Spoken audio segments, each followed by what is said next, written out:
breaking news out of a military housing community in San Diego. Multiple people are confirmed dead after a small private business jet trying to land at a nearby airport crashed into this neighborhood, setting several homes and parked cars that you see on your screen on fire, sending neighbors scrambling. It's unclear right now how many people were on board the jet, but the assistant fire chief says that all the fatalities appear to be from the plane. Officials say the impact left a devastating trail of destruction and toxic streams of jet fuel pouring down the streets, soaking front lawns. The assistant fire chief saying there is fuel all over the place. The FAA says the Cessna 550 went down just before 4 a.m. local time in the Murphy Canyon neighborhood. It was just miles from landing at the Montgomery Gibbs Executive Airport. This was a flight that took off from New Jersey's Teterboro Airport Wednesday night, and officials say it ran into foggy weather in San Diego. Listen to how first responders describe the scene to emergency dispatch. We are reconfiguring this. Units en route to the Salmon Street explosion, our flames, our aircraft overturn, and then an explosion happened in the backyard. The house is on fire. Engine 39 had seen multiple vehicles, multiple structures on fire. Engine 39 on a hydrant, attacking the fire engine 39 sample. We got multiple explosions over here. We're doing evacuation. We got multiple houses on fire. We're going to probably have several hundred people evacuated. We just don't have a place set up yet for them to go. At least half a block south of our impact scene is going to be the street and yards. Front yards are completely saturated with fuel. Needs extreme caution doing evacs in those yards. Let's go to CNN aviation correspondent Pete Montine, who is at the Magic Wall for us. Pete, explain what happened here and what you can tell us about the type of plane that was involved. The big takeaway right now, Brianna, is this could have been so much worse, and the NTSB will arrive on the scene today. They really have their work cut out for them as they try and find the voice recorder and the flight data recorder from this airplane. It's called a Citation II, a relatively forgiving business jet. It has a straight wing, makes it very easy to fly. Seats between 6, 8, or 10 people, depending on the configuration. We know the plane went down in this neighborhood, and you can see the aftermath here. Primarily charred cars on the street there that were parked on the shoulder. This community primarily enlisted in the Navy from the nearby Navy bases. We know that the weather at the time of this crash was particularly tricky. The cloud ceiling very low, the visibility about 2 miles and mist. So the pilots would have had a difficult time getting in to Montgomery Field there in San Diego. That is something investigators will want to look at. That is key. They'll also be looking at the history of this flight. We know this flight took off from Teterboro, New Jersey, late last night, late Wednesday night, about 11 p.m. Flew about a 3-hour, 42-minute leg here to this airport near Wichita, Kansas.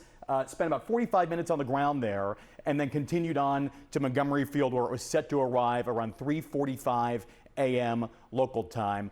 Obviously, this plane did not make it. We know that the tower was not open at the time of this crash, meaning that that tower flips into what's called a common traffic advisory frequency. The pilot radioed that he was on a 3-mile straight in to runway 28 there at Montgomery Field. It's 28 left and right. They're parallel numbers. Parallel runways. I've flown in and out of this airport, but apparently did not make it. That was the last fateful radio transmission. What's really key now is what we're able to glean early on from the flight data from flight tracking sites like Flight Radar 24, FlightAware, and ADS-B Exchange. We know that this was the last recorded position of the flight. This is Murphy Canyon here. You can see the streets and the neighborhoods. We also know there were high tension wires in this area, and there's a bit of a hilltop here. We know that at this point, the plane was recorded at about 500 feet according to the data from ADS-B Exchange. This is 3 miles as the crow flies between the threshold of the runway here at Montgomery Airport and the crash site. If you go back and interpolate this data and look at the what is supposed to be the approach path if this pilot was flying what's called the ILS, the radio beam that descends you down to the runway in poor weather, the elevation that the airplane should have been at here was 1,380 feet. So we're talking a difference of more than 800 feet, and that is a pretty big discrepancy. And this will be something that is key. Why was this airplane so low on the approach? as they were coming into land at Montgomery Field. That is something that investigators will really want to know. Were they doing something called ducking under? That's something that a trap that pilots fall into when the cloud ceiling is low, when they're trying to make it in, when the weather is poor, and make contact with the ground, be able to see the approach lights and the features around the airport so then they can continue on the approach. Some really, really big questions here, and now investigators will really focus in on the environment, the airplane, and the pilots. We still do not know how many people were on board this business jet. Could have been so much worse. Pete Montaigne, thank you so much for breaking that down for us. Let's actually take you now live to the scene of the crash. That's where CNN's Stephanie Elam just arrived. Stephanie, walk us through what you're seeing. It's unbelievable. It's actually unfathomable, Boris, that no one outside of the plane lost their lives. Take a look behind me here at this house, at this car. Remember that this happened in the middle of the night, on a school night, right? So you have people who would be in their homes sleeping, and you look at this devastation. I walked down to the other side of this street because it does run down a hill, and you could just see the cars are burned out on either side of the street. There's just glass blown out. I saw a piece of a car that had kind of melted off the back right corner because it would appear that something fell as this plane was coming down and burned off the back corner of that car. It's pretty contained to this area of the street, going down the street here and then running down into the road. We heard earlier in that press conference that they said jet fuel was running down the street, which could have been part of what caused this. But this is a densely built community here in San Diego. And right now we have very clear skies, but I can tell you driving down here from Los Angeles, there was a lot of fog and parts of it coming down here. To get here, now that it's warming up, it's starting to clear out in a lot of this area. But you look at that devastation behind us. You look at how that house is impacted, those cars, and it's really, really unbelievable that no one on the ground lost their lives, even though we know that people who were on their plane did here. People are coming out to see this in the neighborhood. A lot of military people here, as you've heard, coming out to see this. But this devastation is remarkable that no more people on the ground lost their lives, Boris.